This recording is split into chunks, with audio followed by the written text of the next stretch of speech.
Hello everyone, welcome back to the Financial Drive. Today we are talking about a very important topic for retirement planning, Roth IRAs.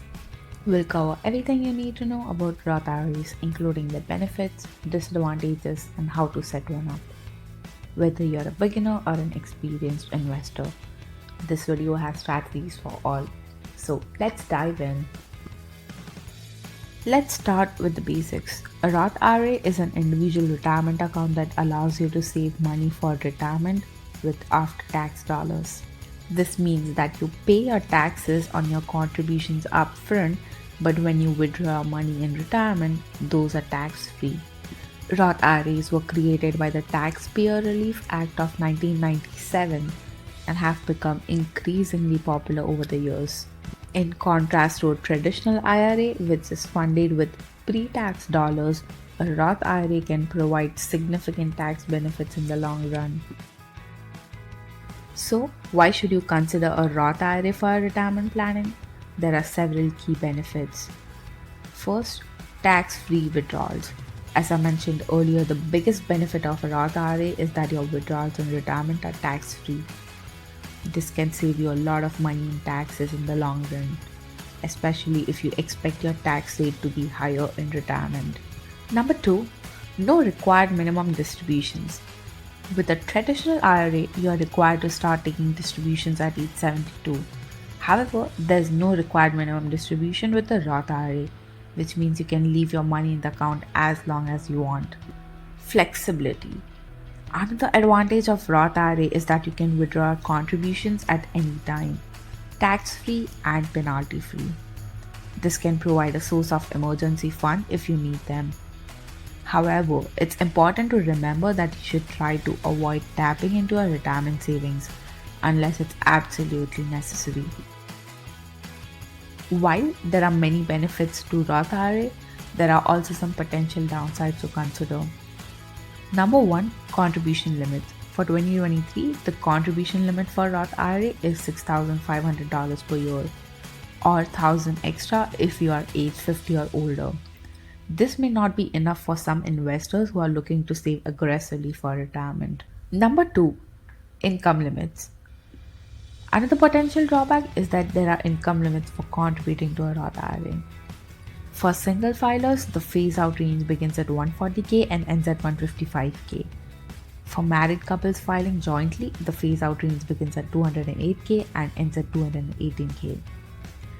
If your income exceeds these limits, you may not be eligible to contribute to a Roth IRA. Number 3, no immediate tax benefits.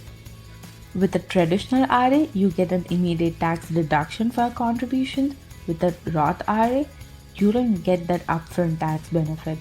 This means that you'll need to have the cash flow available to fund your contributions. So now that we have covered the pros and cons of a Roth IRA, let's talk about how to set one up. Here are the steps that you'll need to follow. Choose a custodian. The first step is to choose a custodian for your Roth IRA. This can be a brokerage firm, bank, or other financial institution that offer Roth IRAs. Some popular options include Fidelity, Vanguard, and Charles Schwab. Next, open an account. Once you have chosen a custodian, you'll need to open an account. This can usually be done online and only takes a few minutes. You'll need to provide some personal information such as your name, address, and SSN.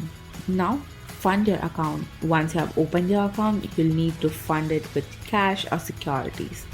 You can contribute up to $6,500 per year, or $7,500 if you are 50 or older.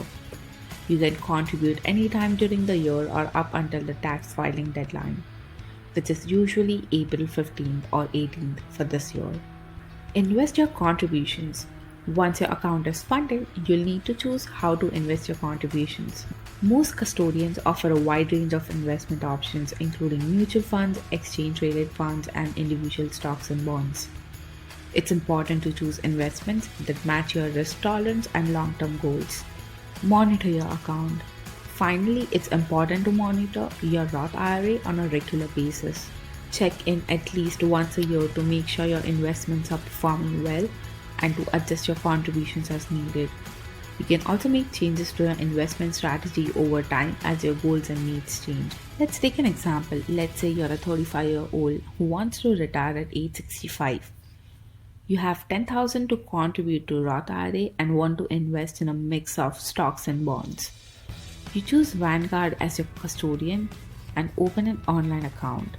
You fund your account with $10,000 and invest $6,000 in a total stock market index fund and $4,000 in total bond market index fund.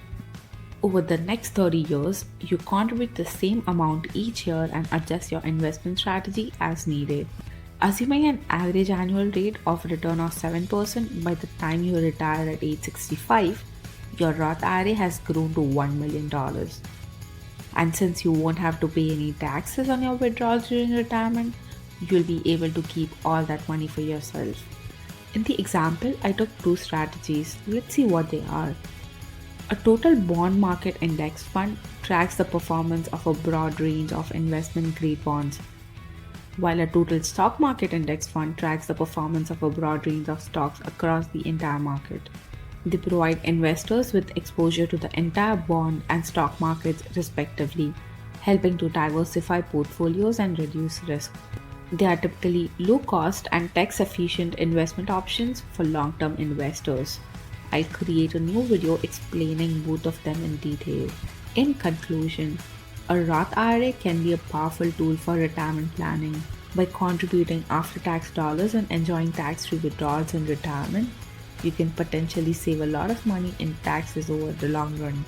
However, keep in mind there are some potential drawbacks to consider, including contribution limits and income limits. If you are interested in setting up a Roth IRA, be sure to choose a custodian that fits your needs. Fund your account regularly and monitor your investments over time.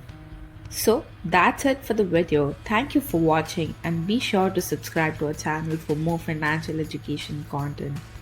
I'll see you in the next one. Till then, goodbye.